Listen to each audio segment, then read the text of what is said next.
You're listening to the Money Mike Syndicated Radio Podcast. There's a new day in the WNBA. There is a new day in the WNBA. And what does that mean?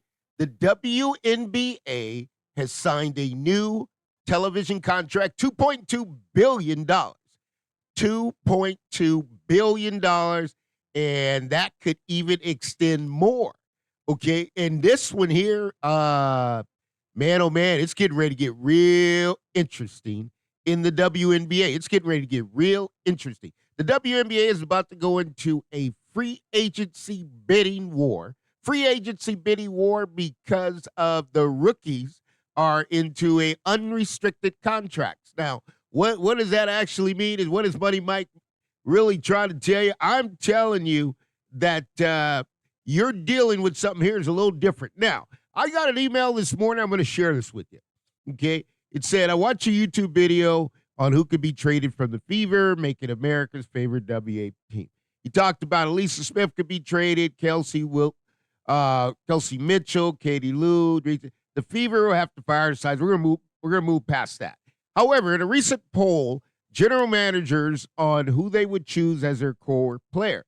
Results, so 6 for Caitlin-Clark, 5 for Asia Wilson, 1 for Elijah Boston. Now, Lynn Dunn. Okay, don't be surprised if Caitlin, now, here's where it gets real kind of dicey, folks. This is where it's going to get real kind of dicey. And I just want to bring this to you, and let's see, because it's going to get real dicey on this part. Okay, so don't be surprised if Caitlin is drafted by the new expansion team, the Golden State Valkyries. Under the new rule, WNBA turns filling expansion team's roster.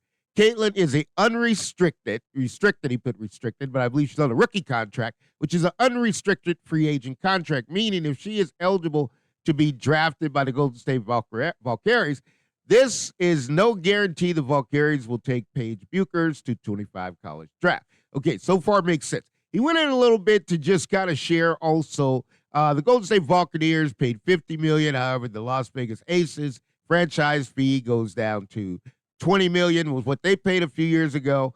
And in order for the Golden State Valkyries to get a return on their investment, they would want to demand the rights to Caitlin-Clark contract. Now, where is that taking us? And what are you saying, Money Mike? And what are we trying to get to? Folks, here's a breakdown of where I understand it. Now, I could be completely wrong, but one of the things that I like to do as far as WNBA, and you'll hear me say corporate enterprise business and how the two connect, how they come together and how they make sense. Okay. With the rookie contracts are working on unrestricted, which means that a team can go and buy out that rookie contract. Okay. And I mean, he's using Caitlin-Clark. I'll use a different example. I'll certain back to Caitlin-Clark. Let's say Money Mike, as I said earlier, went through the trade flow. I love Rickea Jackson. Okay, there's no doubt about it. You want to put a player on the Fever who could really get the job done. I mean, that's Rickea Jackson. That's a long wing sitting there on a rookie contract, right? So here goes the free agents to bid how the WNBA is changing, and I love it because this is what the part that makes the WNBA fantastic. Because you got all these WNBA owners, and they're sitting on their Harley, right? They're sitting on their Harley. And when you got them sitting on their Harley, you got to understand one thing about them is they really are just not going to give it up. And when you talk about WNBA free agency, okay, and how this works, okay, because you had a situation, and here's one where you're talking about Chelsea Gray. Now, Chelsea Gray, how'd you get to the Aces? She became an unrestricted free agent. So you get somebody sitting there on a rookie contract.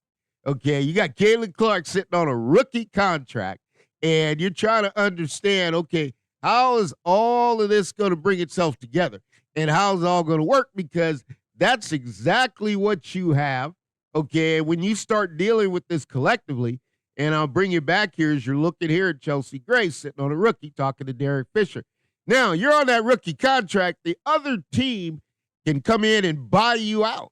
They can come in and give that team some money and say, hey, look, I want the player. So we're going a little throwback. That's why I say Rickea Jackson's great player. Folks, great player. You're talking about somebody special.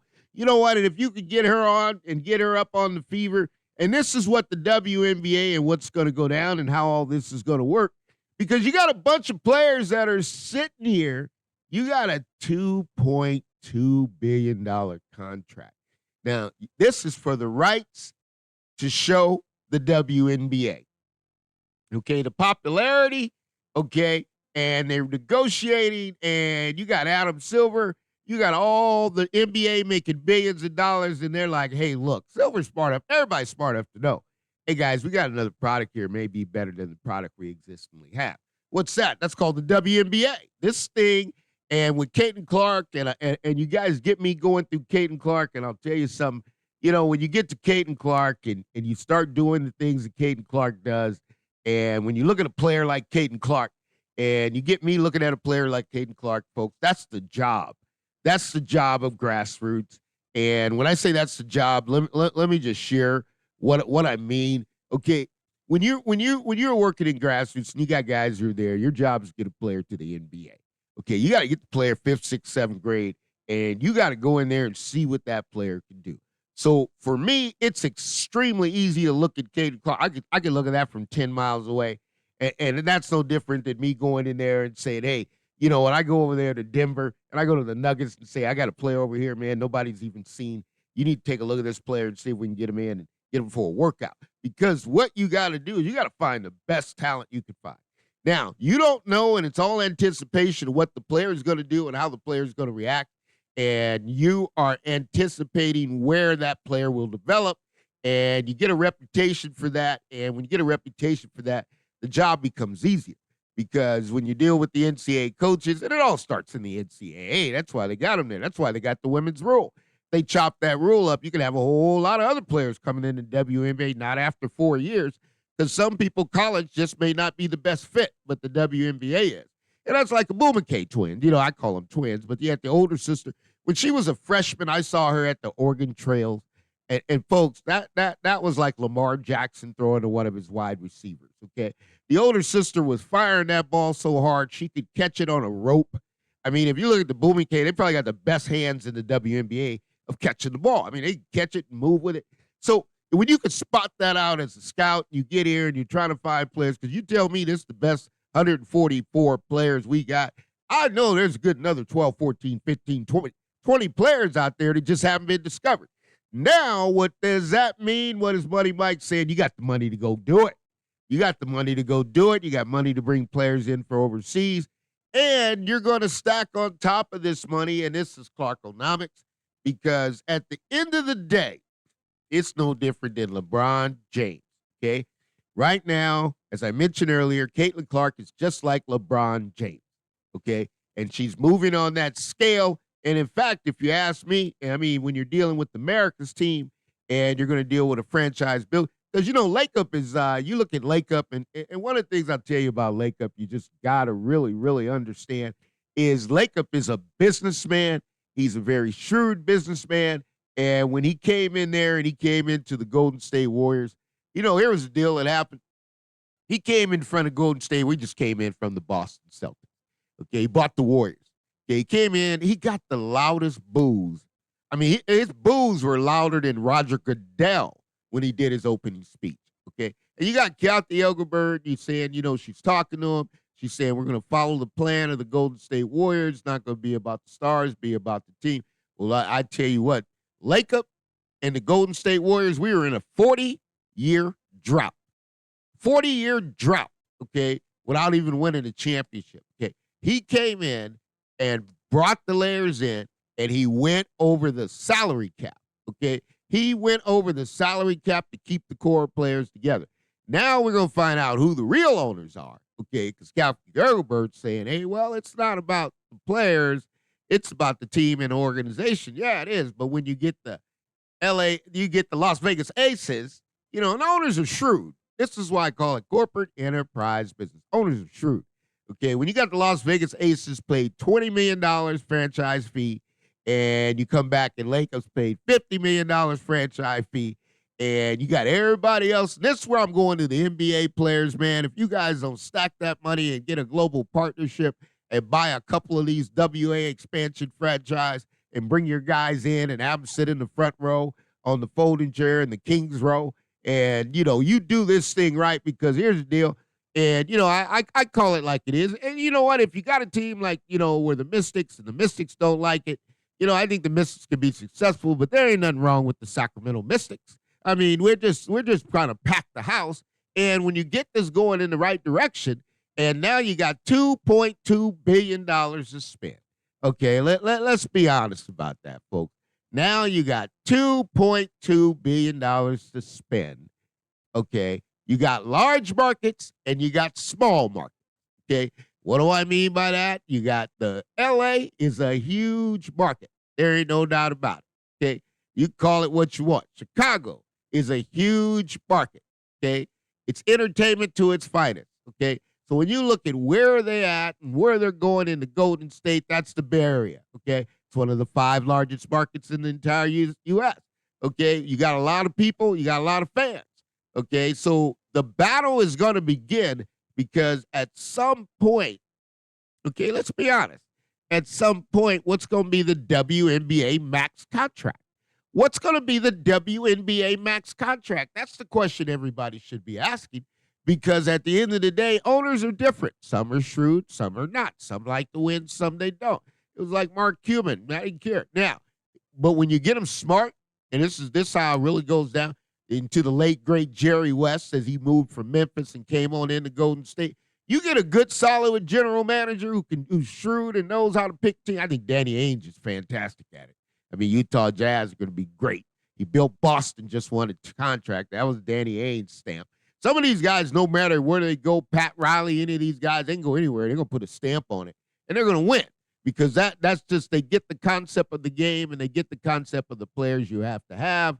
And that's just the way it goes.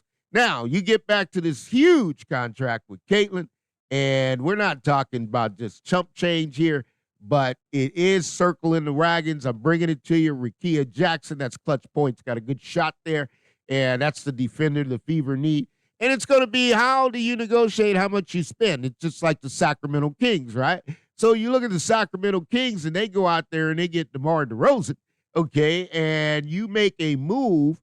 And you try to make that thing good, you got to know that we're trying to win a championship, okay? And that is what you have to do. And now it becomes to how good you are at free agency, okay? Because if you're good at free agency and you know how to manage free agency, you know how to get there and get the players you need and who you need to be on that roster. I mean, that's what it comes down to. And I'm looking at Sacramento Kings here, and I'm talking to you about here, the best point guard in the league, okay, just got DeMar DeRozan, okay, and now expectations to win the championship. Sacramento Kings are going to be going over the luxury cap here soon because the cost of doing business here is costing a lot of money, and you got TV rights and everything, and the Kings are trying to get back and win the NBA championship, okay? You do the same with Caitlin-Clark, and you take that thing and you move it in there, and you get the TV contracts, huge money. And this is what's going to change out the WNBA because at the end of the day now, it's like which owner wants to spend the most money. Now you're talking luxury, and now you're talking individual owners who are promoting their teams and being successful. This is the Money Mike Syndicated Radio Podcast. We're powered up by Fanatics. We're bringing it to you. And the WNBA strikes a monster, okay? A monster deal. And this deal right here is going to take you all the way to the top because it's a quadruple deal, okay? So now the money's in the pot.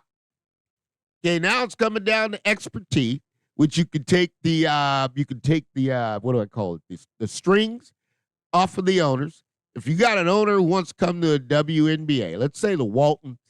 Let's use the Waltons as an example. The owners of Walmart. They want to come to WNBA and buy a franchise.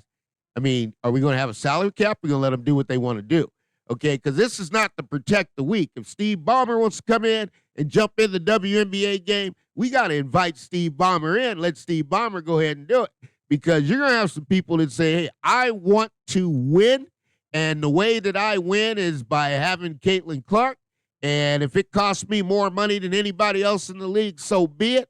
And that's what it's doing. So now you got the Indiana Fever. That's a small market, going up against the big markets. And the way the unrestricted, this is how it works. Now, Kathy Engelbert could change it. Commissioner could meet. They can all meet and say, okay, we got a problem we didn't probably know. I'm sure they did because they're smart people. Okay, when you talk about people, they're really, there's only so much you can do in business. Everybody starts out with the same rules in corporate business, just who can find the loopholes the fastest. Okay, and so you got to have some protection on the player. And what does that mean? I mean, you get how many players you get to designate as franchise players because you got more in the pot. And when you put more in the pot, some of these owners already got plenty in their pots. They're just putting it back in and says, I'll spend it all on my team. And that's Mark Davis. Mark Davis is like, look, here's the deal.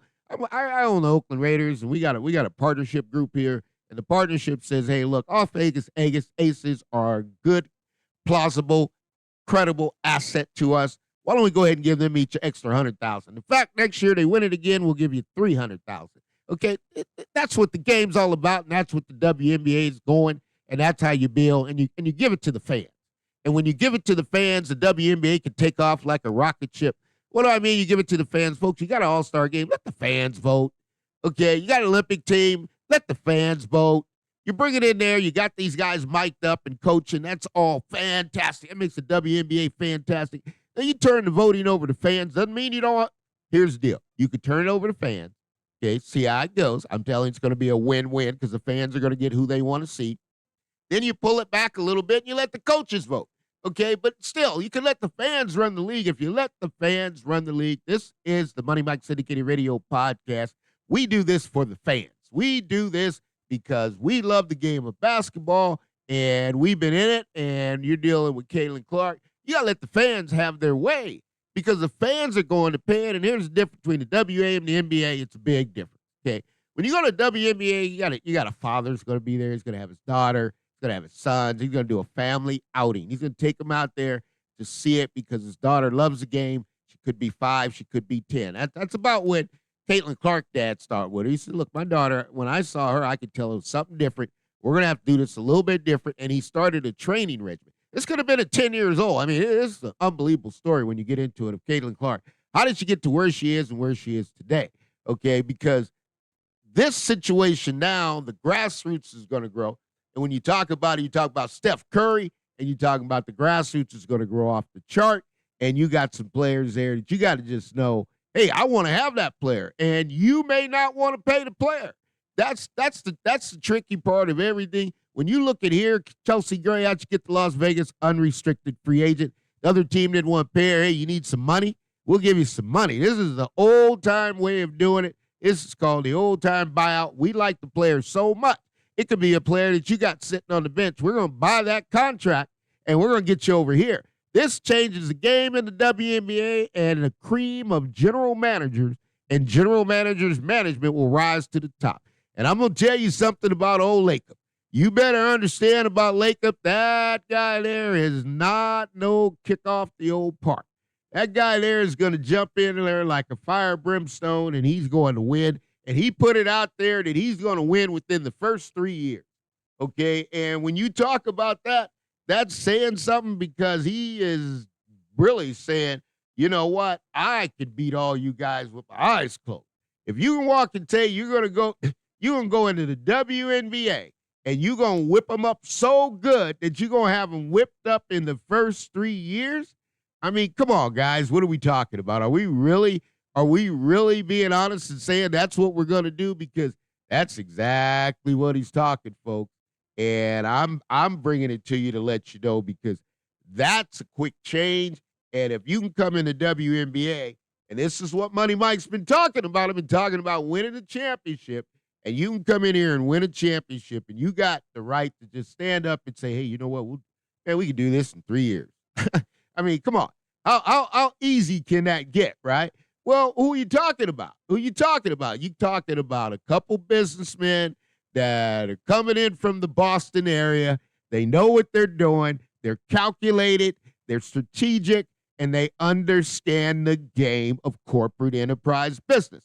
And what I told you earlier, and I made it as plain as ever, I recognize that Lacob, the Warriors owners, made a smart business decision. Okay, this is smart. They're paying luxury tax. Them championships cost them luxury tax. Okay, so what they did is they had a great run. When they saw it came to the end, he said, look, I don't have to pay the luxury tax. I can go over here and give the WNBA $50 million. okay, because the Warriors have made a boatload off of merchandise. And when you get to merchandise in the game, folks, I'll tell you about the Kansas City Chiefs. Forbes, Sports Illustrated projected about $8 billion in merchandise sales of the Kansas City Chiefs. So the value of winning the championship from the owner standpoint, that's where I deal. I deal at the level of the ownership, and I walk you through it. It's corporate enterprise business. And then we get all the way down. The coach is just the horse trainer. I love the horse racing. You see them, the coaches are like running the Kentucky Derby. If you got a good trainer, the horse is going to run good. So it's no use to take you all the way down to the player level, because at the player level, they're only doing what they can do with the coach, what the coach can get out of them. And then the general manager's got to see if the relationship fits. And if the relationship doesn't fit, then you move a different direction. And that's what Lacob did. You know, he went in there, and Mark Jackson did a fantastic job. He saw it didn't work out. Lacob made the change. Okay, and when you look at the change, what did he do? He brought in Steve Kerr. And you look at Steve Kerr and how Steve Kerr changed the organization. Mark Jackson's a great coach, but Steve Kerr took him to another level. And when they had a three-headed monster, like I talk about that all the time, you got Steph Curry, okay, you got Klay Thompson, and you got Draymond Green. They had a three-headed monster, and they won 4 NBA championships. Put a cherry on top of it with a Kevin Durant. Came in, got a couple NBA champion MVPs. So we're rocking and rolling. We're giving it to you just the way it's supposed to be done. This is the Money Mike City Kitty Radio podcast, powered up by Fanatics. $2.2 billion. Let the free agency war begin, because that's where we're headed. There's more money in the pot, and if you got more money in the pot, then more money's going to hit the players' table. This is the Money Mike City Kitty Radio podcast. We are powered up by Fanatics. We'll always tell you in closing, all things are possible to those who believe. We'll see you soon.